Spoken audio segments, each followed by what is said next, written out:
Welcome to Docs on Call, brought to you by Fort Wayne Endocrinology. Good evening, good to see you again. I'm Lee Kelso here tonight talking with you about hormone replacement therapy. And typically when you think about that topic, you associate it with estrogen and menopause. But tonight we're going to flip the tables a little bit and talk about low testosterone and exactly what some of those conditions might bring about and what can you do about it. Our guest is Dr. Ashok Kadambi from Fort Wayne Endocrinology. I'm glad to welcome you back to the program. It's good to be back, Lee. Let's talk a little bit about how prevalent this problem is. From all the television commercials for low T that we see, you get the impression that it's very common. It is very common. I would call it's almost an epidemic out there. And in my own practice, I see a lot of diabetic patients.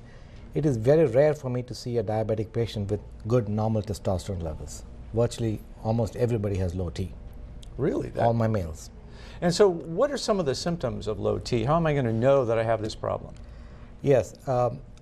Contrary to popular opinion, testosterone is not just a hormone of virility or sexual function. It has a lot of non-sexual functions as well. For example, the most common symptom of low T is not impotence, but it's fatigue. Just simple tiredness, falling asleep easily, sleep apnea type symptoms, reduced memory, cognition, that type of thing. And in many cases, I've seen cases where people come to me with bone loss or fractures or osteoporosis because of low testosterone.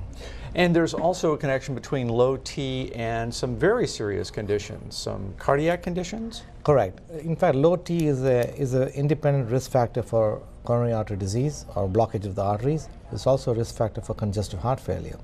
So it improves your pump functions, it keeps your arteries clean, and the higher the testosterone levels, the lower your chances of getting coronary artery disease. Now let's say that again. So the higher your testosterone levels, the lower are your chances of getting coronary artery disease or heart disease. People with very severe heart disease have some of the lowest testosterone levels. And what's the connection between testosterone and Alzheimer's? There is a strong link between low T and development of Alzheimer's later on in life. Demographically, studies have shown that there's a strong connect between low testosterone and not suboptimal brain function. So if you're curious about whether or not someone in your family might have low T, Dr. Kadambi's made it easy for you to sort of do some self-diagnosis. On their website, there's a test, and we're going to be able to show that to you right here on the air tonight. So doctor, why don't we take a look at that? Sure. And we'll get started and walk through. Flip to the chart over here. If you can turn on the computer. Okay, here you put on slide 1. Okay. This is what we call an andropause test. Andropause is nothing but male menopause. We call it andropause. We score each question 0 to 4 depending on depending on your severity. For example, fatigue, tired, loss of energy. How significant is it? Is 0 to 4? Are you a 4 or a 1 or a 2? So let's say you scored 4 over there. Depression. How bad is your depression on a scale of 0 to 4? Let's say it is 4. Irritability, anger, bad mood, etc., anxiety, loss of memory, relationship problems, loss of sex drive, problems during sex. Second slide, please. So, if we can have, loss of morning erections, decreased intensity of orgasms, backache, joint pain, stiffness, heavy drinking in the past or present, loss of fitness, and feeling overstressed. These are 14 questions. Out of those 14 questions, questions number 7, 8, 9, and 10, just 4 questions are related to sexual function. Most of the other questions are related to other metabolic functions of testosterone. So if you scored 20 or more over in this andropause test, then your likelihood of having low T is very strong, and you should certainly go to your doctor to have your testosterone levels checked. And again, you can take that test online at fwendo.com. ftwendo.com. Yeah. Great. ftwendo.com is where you'll be able to take that test. Just rank those symptoms 1 to 4. Now, we're going to prove that you can't really tell about low T just from appearance alone. I dropped by Dr. Kadambi's office last week and had a blood test, and here's the results to show you just exactly what's going on with me. We found out that yes, I do test on the low side for low T. A little disclaimer here: it wasn't my idea; it was Lee's idea. That's true. I did volunteer. Yeah, not a problem. And it was just a quick, simple little blood test, in and out of the office in just a few minutes, no big deal. And in terms of the symptoms that we just discussed, I don't rank very high on several of those, but I have some of them on the lower scale. Mostly, I would say a little increased fatigue over when I was younger, and also difficulty sleeping. So Heart disease, any, no, nothing at all. No, pretty good cardiac system. Okay. But here are my test results. So these are Lee's test results. If you look at if you just measured the total testosterone, 187 nanograms per dl, it falls right in the lower end of the so-called normal range for my lab, which is 160 to 726. Every lab has its own different normal ranges depending on the kit they use. So this would pass off as so-called quote-unquote normal testosterone level. However, if you looked at the free levels, that's the testosterone that's actually freely available to float around and do its thing, it's 6.97. It's very low. It's less than, it's 50% less than the lower limit of the range. So this is definitely low T. Okay, no question about it. We also measured his FSH and LH, which are pituitary hormones, to make sure the pituitary gland is not dysfunctional, and that was okay. So we basically say that this is a test that is fairly typical of someone with low T, and definitely needs treatment. And we're going to talk about that treatment and exactly what that looks like in just a second. But I want to remind you right now that we're inviting you to give us a call if you have a question about low T, someone in your family you might think is a candidate, some treatment options that might be available. You can give us a call at 483-8331. We'll open the phones to take your question about hormone replacement at 483-8331. So there we've seen my results. I'm on the low side. So what is it that you would recommend for me, having seen those results? Well, looking at these results and some of your symptoms seem to go along with the low T, I'd like to do what's called a clinical therapeutic trial for 2 to 3 months with a testosterone gel or a cream. That's customized, based on your blood levels. I'll probably go for either 75 or 100 milligram per ml cream, and have you apply it to your skin after you shower every morning. Okay. And we'll check the levels back in a month while you're taking the cream to make sure they're actually going up. I usually look for at least a doubling of the free testosterone levels. And then how soon might I start to feel some improvement in the fatigue and the sleep issues and that kind of thing? If your symptoms have developed very slowly, it may take a longer time to see improvement. But if your symptoms are more acute, you may see improvement very quickly. So pick a number between 2 weeks and 2 months, in that range, wide range. But some people do experience the relief very, very early.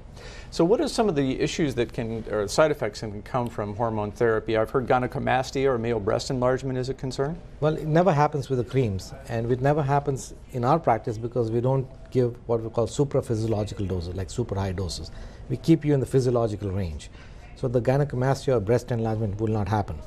The only real side effect that I see, or the most significant side effects that I see in my practice, is acne.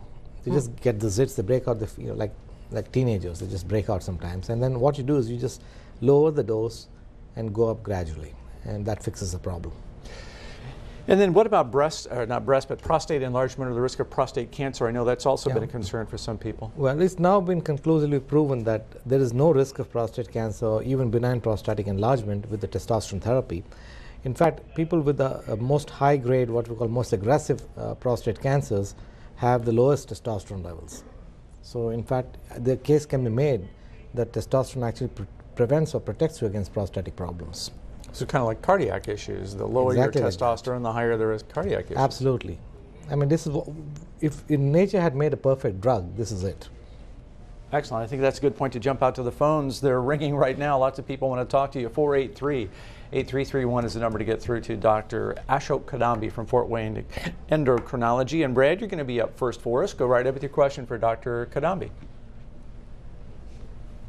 Hello, Brad. Hello. Yeah, hi. Yeah, there you are. Go ahead. Hi.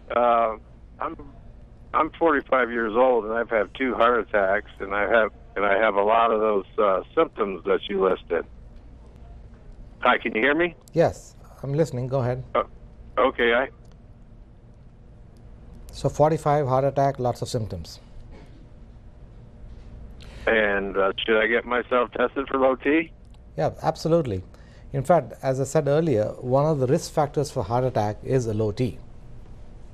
So one of the reasons you might have actually had a heart attack, one of them, I'm not saying the only reason, and that could be a big contributory factor in you getting the heart attack in the first place.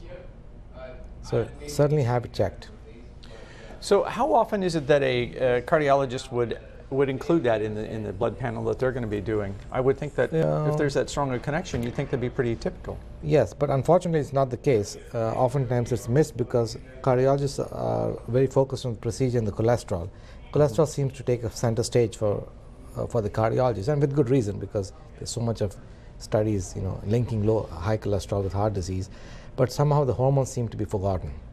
So that's why it's up to doctors like me to go ahead and beat the band about low T. Well, Brad, we'd certainly invite you to call Fort Wayne Endocrinology and find out if that's a good option for you to have that test. It sounds like you might be a candidate. We're going to move ahead to Raphael. Raphael, what's your question for Dr. Kadambi? Yes. Is it safe? Yeah, go ahead, Raphael. Yes. Is it safe to have treatment for low T after being treated for prostate cancer? Oh, good question. Excellent question. Yeah. Raphael says, is it okay to get treated with testosterone after being treated for prostate cancer? The answer is a resounding yes. Okay. In the past, it was thought that somehow or the other the testosterone might fuel or might feed the prostate cancer. That is not true. Once your prostate cancer has been treated, you can get back on the testosterone. In fact, there is Dr. Morgan Taylor, who is the world's renowned authority on testosterone, is doing a study in Harvard. This is still in the study stage. He's actually using high-dose testosterone to treat very early stage prostate cancer. And this is fascinating, how the pendulum swings. Yeah. From being a terrible thing to being a wonderful thing. Yes, you would be a good candidate for treatment. What about prostate enlargement, benign prostate enlargement? Is there a connection there? No connection to benign prostatic enlargement. In fact, sometimes the testosterone treatment will actually shrink the prostate. So it's quite the opposite. There is no reason to not give you testosterone because you have benign prostatic enlargement. In fact, it may actually improve your urine flow because it improves your muscle strength. So the pelvic muscle strength is also improved. So therefore the flow of urine also gets improved. So you may get symptom relief with benign prostatic enlargement. How about that? Sue, we have a question from you tonight. Go right ahead for Dr. Kadambi. Yes, I know someone who has had prostate cancer, had their prostate removed, and after 7 years had a recurrence of, they're thinking it has to be prostate cancer because of the elevated PSA. However, they did go through the hormone replacement or hormone treatment, which was, I thought, estrogen shots. And they were told that that was to bring down their testosterone because the testosterone is what's feeding the cancer cells. So, do you have any comments about that? Right. That is one way to treat. Metastatic prostate cancer. The other way to treat the metastatic prostate cancer in men is to actually give them estrogen, estradiol. Okay, and that will lower your PSA very nicely. Okay, and that will accomplish pretty much the same thing, without having to go through all the ravages of the blockage of testosterone. Like when you block your testosterone, you basically castrate the person. So if you don't want to castrate the person, you want them to have a little better quality of life, give them estradiol. Nobody talks about estradiol because it's a cheap treatment. There is no major interest, no pharmaceutical interest in this thing. So everybody talks about the latest and greatest stuff, but actually it's not any superior to giving them fairly high doses of estradiol. Well, and I think that's one of the differences in what you mentioned earlier, and I wanted to come back around to, is the synthetic testosterone is different from the human bioidentical testosterone. Correct. Now let's explain that in a little bit greater detail. If you look at the testosterone molecule, and then we look at the testosterone molecule from the creams and preparations that we recommend, it's exactly identical. There's no side change, and there's nothing extra added to it. When you talk about testosterone injection, it's usually esterified, testosterone cypionate, things of that nature. So it's a derivative of testosterone. So they take testosterone, they change it a little bit so that it's easily absorbed from the injection, and they call it, testosterone cypionate, for example.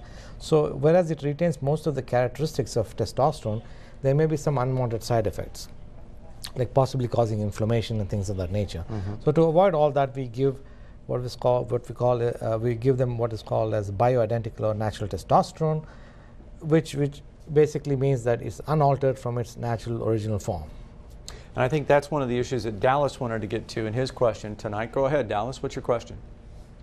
Yeah, What's the side effects to the Testapel implants? Now, side effects to Testapel implant. Excellent question. The Testapel is actually nothing but testosterone, compressed into a tablet form that they put into under your skin so that it's slowly absorbed. The problem I have with the pellets is that once you put it in, it's hard to take it out.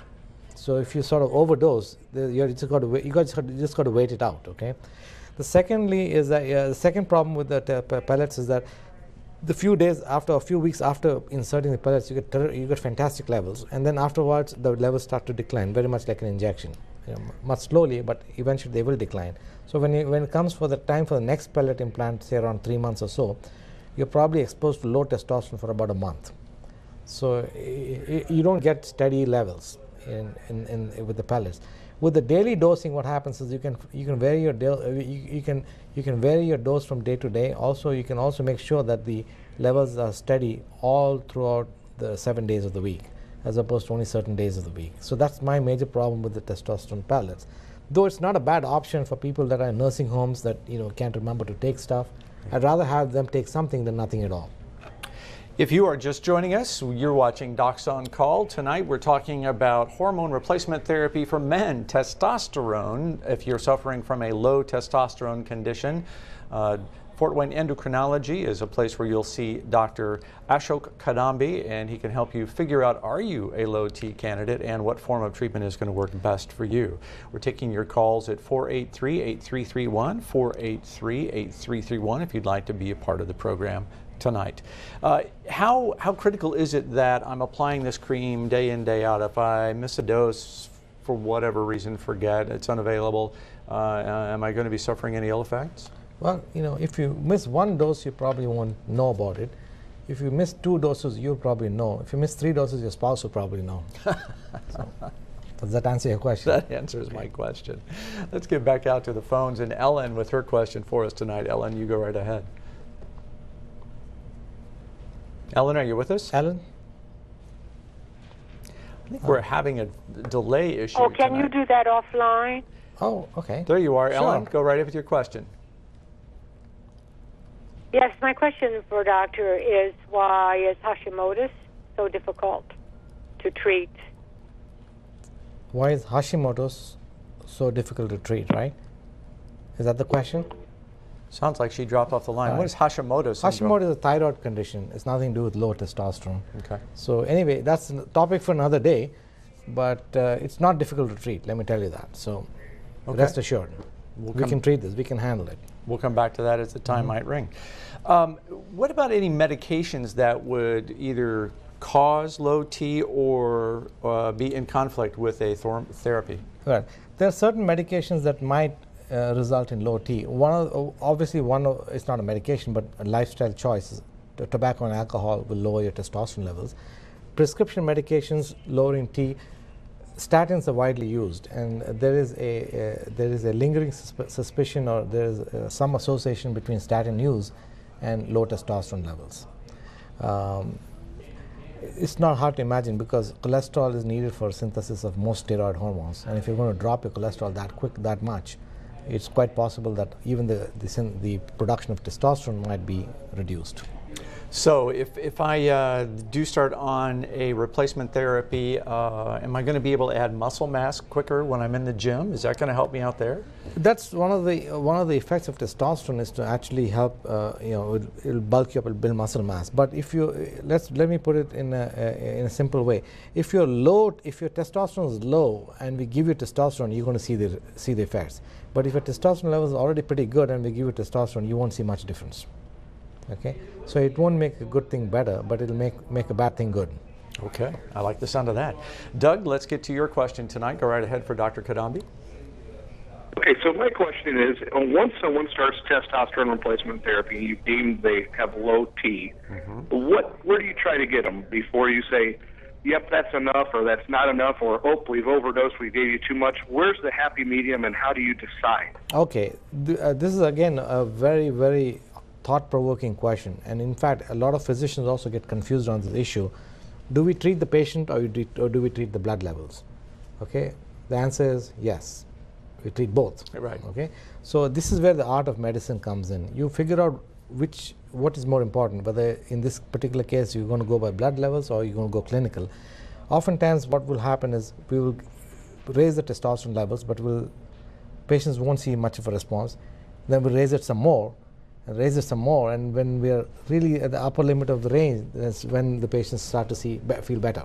Okay, maybe that was their baseline, because there's such a big range, from 160 to 700. So who's to say they're not going to feel better at 680? They may not feel better at 500 or even 600. So we may really have to push it up. So it is a art. Okay, testosterone replacement is an art, and you use a combination of your clinical judgment, patient expectations, and the blood levels. There you go, Doc. Hope that answers your question. Nancy, you're on the line. What's your question tonight for Dr. Kadambi?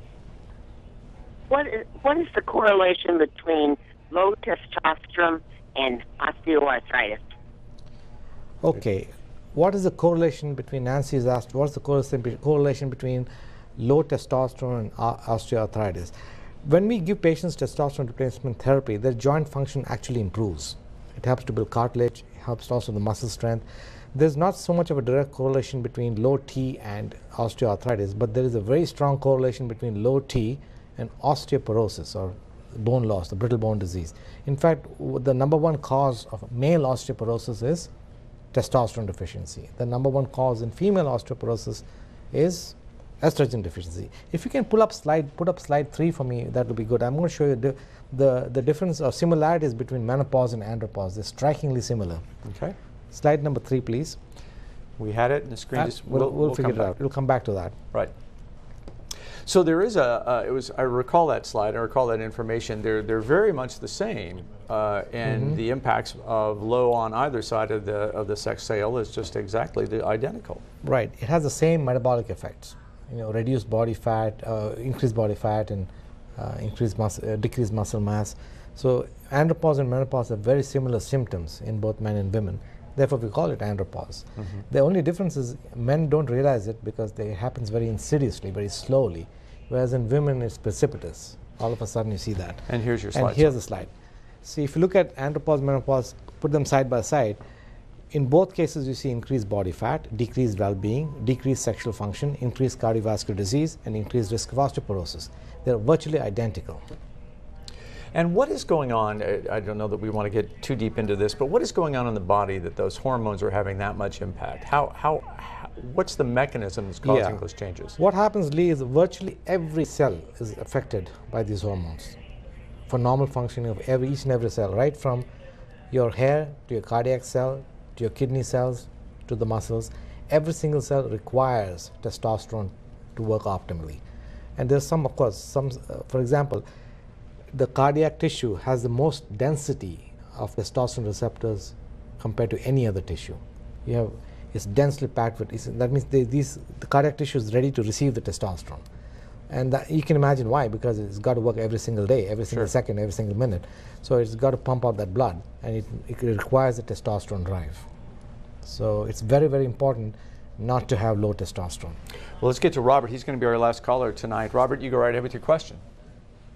Yes. Yeah.